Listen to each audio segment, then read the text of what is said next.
राम रावण के दामाद थे तो लड़ाई कैसे हुई, सीता लक्ष्मण की बहन थी तो भौजाई कैसे हुई। जय श्री राम। दोस्तों, स्वागत है आप सभी का फिर से एक बार हमारे एसपी हिंदी कहानी चैनल में। दोस्तों, आज की इस वीडियो में लेकर के आए हैं एक रामायण की अद्भुत पहेली। यह पहेली जो है रामायण से संबंधित।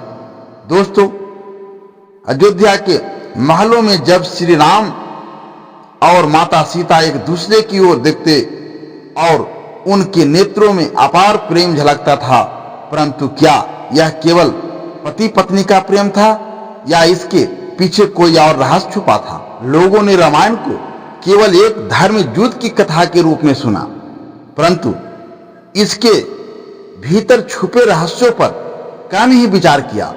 यदि मैं आपसे कहूं कि श्री राम रावण के दामाद थे और माता सीता लक्ष्मण की बहन थी, तो क्या आप इस पर विश्वास करेंगे? शायद नहीं, लेकिन यही सत्य है और इस कथा में हम आपको उन रहस्यों को परिचित कराएंगे जो आपको अचंभित कर देंगे। यह कथा आपको अतीत के उन द्वारों तक ले जाएगी जहां से इतिहास के रहस्य प्रकट होंगे। दोस्तों, चलिए मैं कहानी आगे बढ़ाते हैं और बताते हैं कि राम रावण की दामाद थे तो लड़ाई कैसे हुई और सीता लक्ष्मण की भौजाई थी तो बहन कैसे हुई। दोस्तों, लंका के सम्राट रावण, जिनकी शक्ति का कोई सानी नहीं था, उन्होंने अपनी पत्नी मंदोदरी से विवाह किया था। मंदोदरी के विषय में बहुत कम लोग जानते हैं कि वे केवल एक साधारण स्त्री नहीं थी, बल्कि उनके जन्म से जुड़ा एक रहस्य था।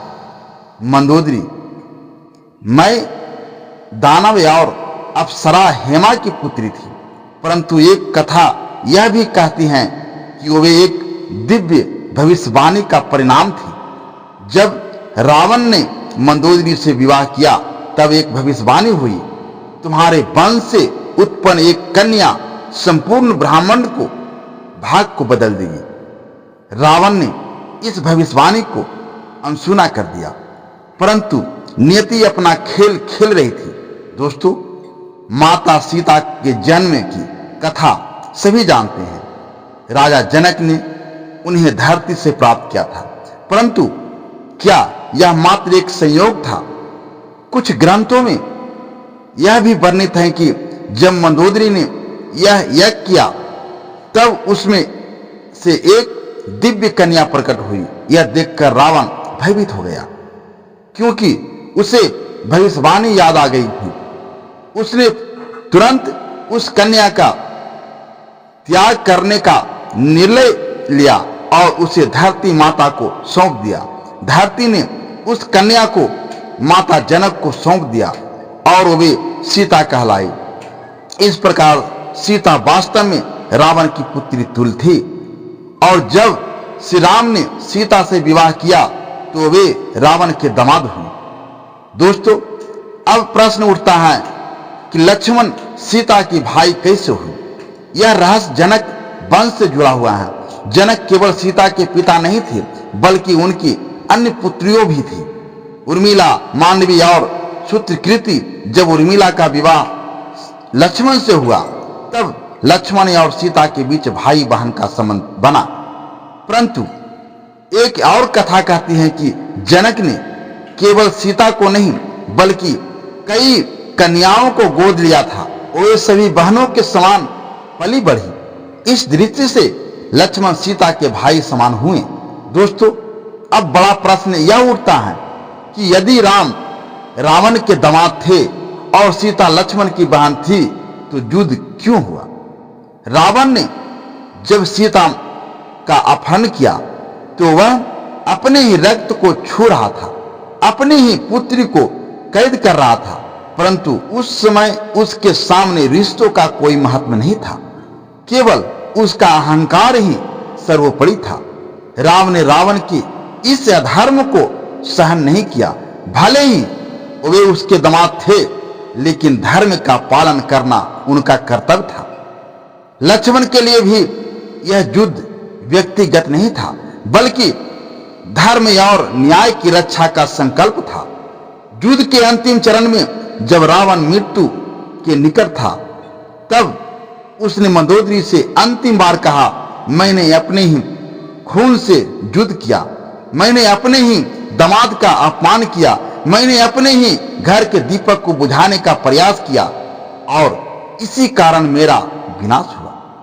मंदोदरी के नेत्रों में आंसू थे, परंतु नियति को तो अपना खेल खेलना ही था। दोस्तों, यह कथा केवल एक ऐतिहासिक रहस्य नहीं है, बल्कि यह हमें एक महत्वपूर्ण सीख देती है। रिश्ते महत्वपूर्ण होते हैं, लेकिन धर्म और कर्तव्य उनसे भी बड़े होते हैं। श्री राम ने यह सिद्ध किया कि सत्य की रक्षा के लिए अपने व्यक्तिगत संबंधों का त्याग भी आवश्यक हो सकता है। यही रामायण का सबसे बड़ा संदेश है। तो दोस्तों, आगे की कथा में और भी रहस्य खुलने वाले हैं। रावण की वंशा और उसके दुर्भाग्य की शुरुआत। दोस्तों, रावण का अहंकार इतना बढ़ चुका था कि उसने अपने शक्तियों के बल पर देवताओं को, ऋषियों और यहां तक कि ब्रह्मा तक को चुनौती दी थी।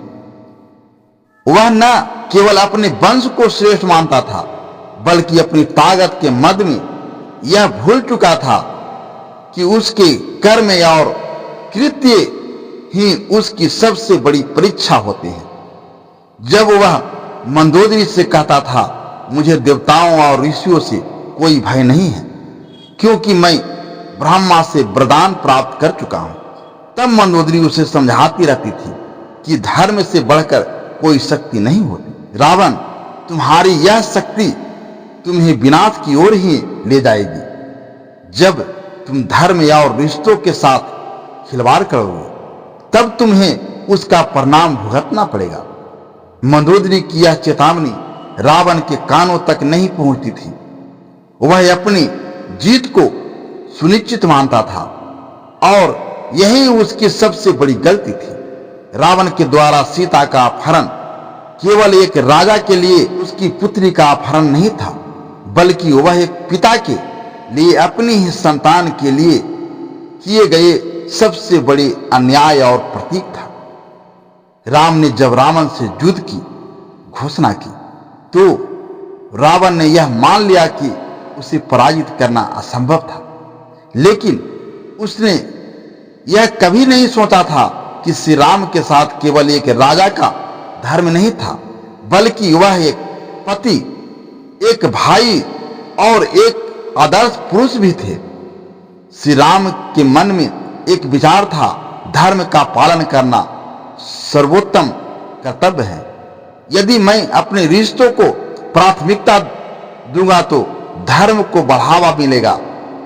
यही कारण था कि राम ने रावण के साथ युद्ध किया, एक दामाद के रूप में नहीं, बल्कि एक धर्मवीर के रूप में। लक्ष्मण, जिन्होंने सदैव अपने भाई राम की रक्षा की, अब केवल उनके भाई नहीं थे, बल्कि धर्म और न्याय के साथ जुड़े एक नायक थे। जब रावण ने सीता का अपहरण किया, तो लक्ष्मण ने यह स्पष्ट कर दिया कि उनका कर्तव्य केवल राम की सहायता करना नहीं, बल्कि अपनी बहन सीता की भी रक्षा करना है। लक्ष्मण के लिए सीता केवल भौजाई नहीं, बल्कि एक देवी थी।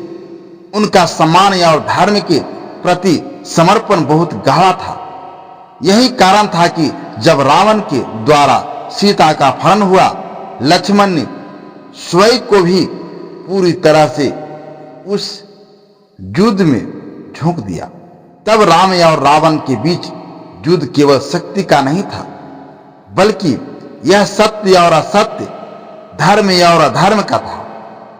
रावण का अहंकार और श्री राम का धर्म, यह दोनों ही आपस में टकराए थे। रावण ने जब राक्षसों से युद्ध किया, तब वह अपनी पत्नी मंदोदरी की बात को भूल चुका था।